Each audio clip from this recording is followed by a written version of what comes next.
is Yvette. I grew up in California, so I grew up rescuing animals. My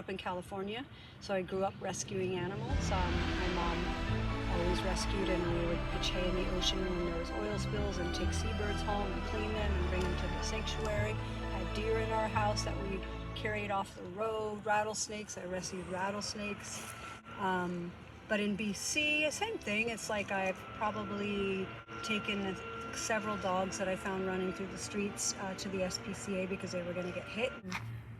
My dog actually found this tiny little skunk that was stumbling through the forest and covered in flies. And it was probably about like that big, like tiny.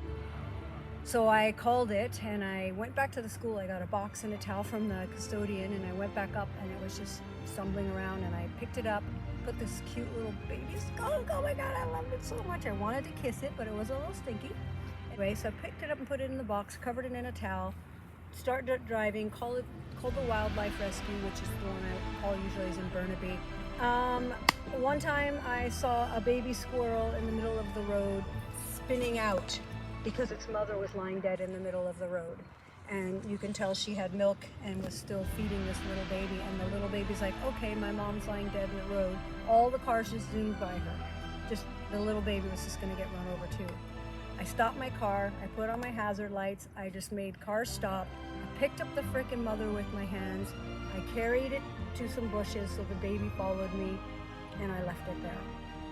And that is like the most you can do in a situation. The mother had already passed, and it breaks my heart. I don't know how people can drive by and see this baby with its mother lying dead there and just drive by and run it over as well. Like, I don't know how people can feel okay with that. I just think that they think it's not their business, it's not their problem. But there's so much you can do to help nature. Never turn away, never think it's not your responsibility. Always get help. Always call there's a ton of people online that can direct you. Never leave a distressed animal. I think I'd start with driving slow. Just never, like, people seem to be in such a mad rush, and I have avoiding animals because I'm not driving way over the speed limit. If you think it's more important to get somewhere fast, more than the life of an animal, that's something to think about. So driving is basically, you have a killing machine in your hands. Be responsible, think of nature, drive an EV if you can, work towards getting off gas because that helps the environment tenfold. If you find an animal like a bird, a baby skunk, an injured animal, call the wildlife rescue. The Burnaby Wildlife Rescue is amazing. They've come multiple times, even to the school when I found an injured bird, and picked them up. They don't always have someone available, but call one of the wildlife rescues. There's bird rescues, wildlife rescues. Even if you can just call, even if I'm too scared to do something, move it off the road if it's on the road. Give it a chance, but call a parent, call a friend, help me deal with this injured animal. You see a stray dog, try to catch it. If you can't catch it, call the SPCA right away and give them notice the streets. Which direction was it running? What did it look like? Did it have a collar?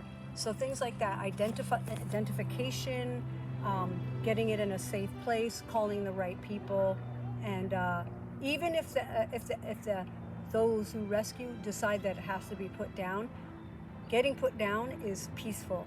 Dying by injury on the side of a road is horrific. Let's end it on a positive note. We all love critters. Let's take care of them.